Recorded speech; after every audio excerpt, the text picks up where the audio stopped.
It should be easy for us to understand that the majority are not always right. Hi, this is Barry Phillips with 10 Minute Torah, day 4 of the Torah portion, Mishpatim.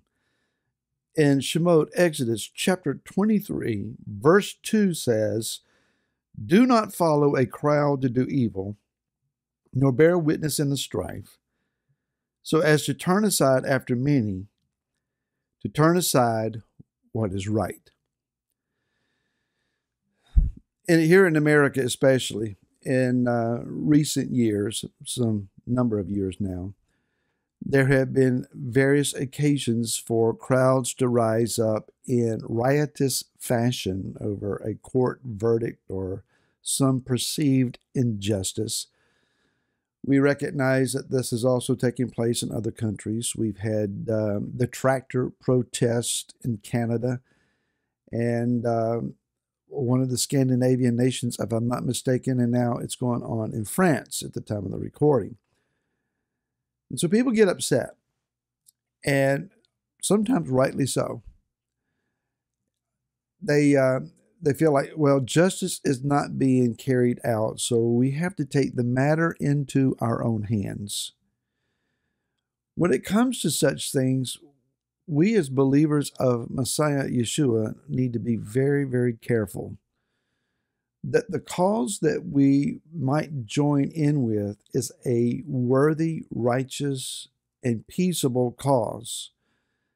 The idea of storming doors and breaking them down to cause a riotous overthrow of some legitimate body, not a good idea.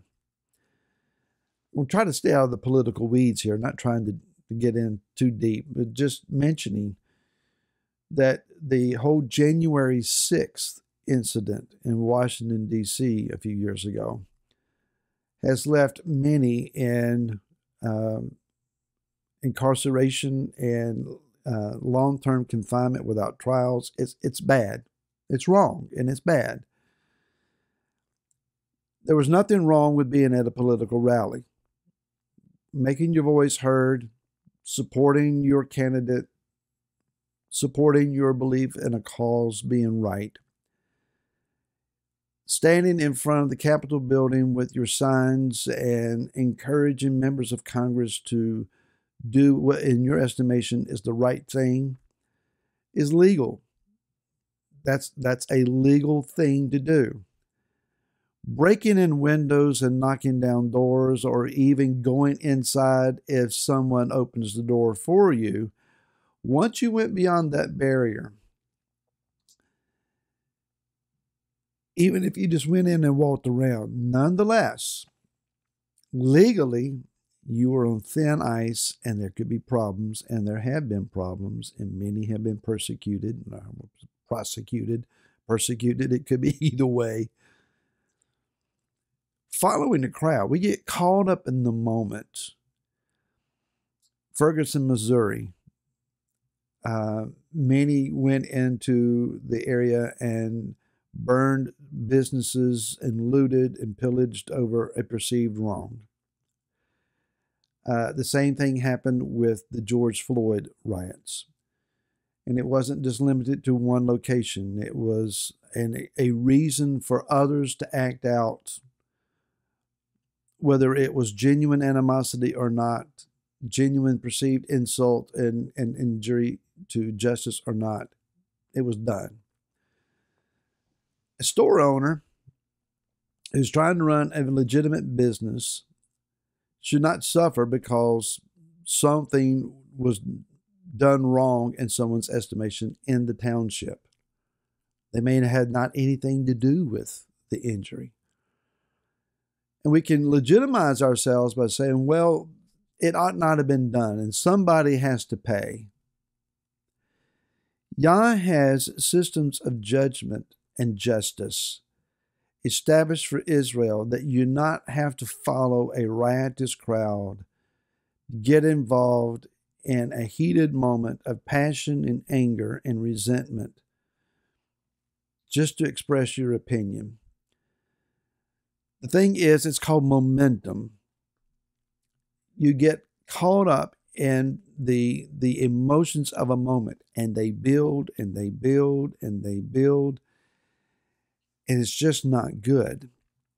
I remember Laura and I being on vacation, and we went into a particular setting. There was some music playing. It was loud, and it was okay for a while. And then I saw that there was a shift coming, and there was a whole different tenor and a whole different crowd starting to come in. And I saw what was coming, and it's like, we don't belong here anymore. We should make our exit and do so quickly. Just recognizing where you should and shouldn't be can go a long ways in providing some sense of security and stability for yourself. So we can get all caught up in the talking heads on the news programs yelling at each other across the counters and their various opinions. No one's really saying, let's meet in the middle and agree to a compromise. It's all red-faced yelling and screaming, spitting at one another. That gets you nowhere. Here's I started to say a tactic. It's not a tactic. It is a skill that I learned many years ago, and it was not something I developed myself. I learned it from someone else and their wisdom. If you remember, there's a lot of old westerns where there's a scene that a riotous mob is headed toward the sheriff's office where there's somebody in the jail, and they're going to lynch them. They're going to go in, drag them out of the jail, and without trial, they're just going to string them up and hang them high. And so you've got a sheriff standing out on the front porch between the crowd and the door of the jail. Someone in the crowd is going to say, you can't stop all of us. And the scene will go one of two ways. Either the sheriff will panic and get overrun, or he will use some wisdom and take a double-barreled shotgun and levy it down at the midsection of whoever the ringleader is, whoever is the guy that is stirring up the crowd. And he will say, I can't get all of you, but I'm going to get you. So if this crowd moves, you're going to die. If the ringleader backs down, then the crowd will follow, and they will mumble and grumble, but they'll go away. I had a bit of an insurrection one time, years ago, very early pastoral years. And I had a small group of men that were wanting to run roughshod over me as the pastor. I called up a mentor, and he wisely told me, you don't have to handle the whole crowd. Don't deal with all of them. Deal with the ringleader. Deal with him. If you can make peace with him, wonderful. If not, and he goes, he goes. But you deal with the ringleader, not the crowd. That may be helpful to some congregational leader somewhere. I don't know. But when it comes to praying for your family, for your children, for your parents, for your loved ones, praying for your congregation, praying for your community, even for your nation. Rasul, the Apostle Paul, tells us that we're not wrestling against flesh and blood, but he begins to list the spiritual entities of varying degrees, principalities, powers, rulers of the darkness of this present world. Sometimes it's just mere demons that you're dealing with. Ask God to show you, Father, what is it that I'm up against? You don't have to whip up the whole neighborhood into a frenzy.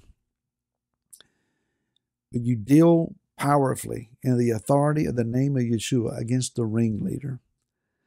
There are a horde of things and entities that will want to come and try to intimidate you. But Yah may he give you victory over the ringleader, the point person, and cause them to back down and take their mob with them. Just don't join in with hotheads. It'll never turn out right, and you'll end up paying a price you didn't want to pay at all. Think about these things, and we'll see you again tomorrow. To then, Shalom.